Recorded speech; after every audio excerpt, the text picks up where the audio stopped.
La protesta di oggi è una delle tante proteste che ci sono state quest'anno, di dimensioni sempre più spaventose, devo dire, perché questo è il segnale del grande coinvolgimento di un popolo. Oggi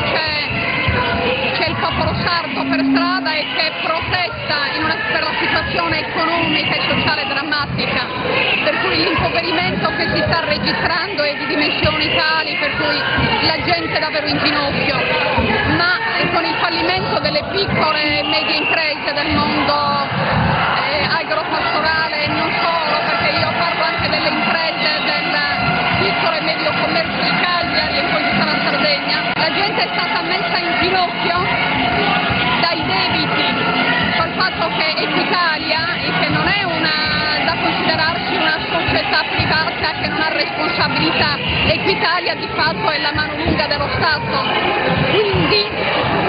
non si può arrivare a sequestrare le imprese, a imporre le ganacce fiscali e quindi impedendo alla gente di usare i propri strumenti di lavoro. Non si può sequestrare la prima casa, per cui oggi di fronte a un po' a questo scenario, che è uno scenario inquietante, la gente è scesa in piazza e lo Stato deve assumersi le responsabilità. Chiediamo una moratoria, chiediamo che venga revocato anche l'incarico a Equitalia e questo è un dovere di ogni sindaco, di ogni centro della Sardegna.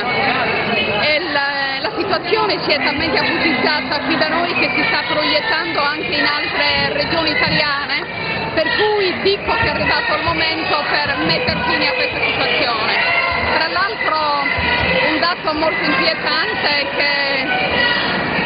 l'indice dei suicidi è aumentato in Sardegna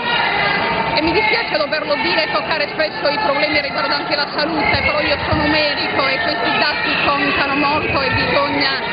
assolutamente intervenire. È tempo che si intervenga, deve intervenire non solo il comune ma deve intervenire la regione e che si facciano portavoce presso il governo italiano perché intervenga almeno una volta a favore del popolo.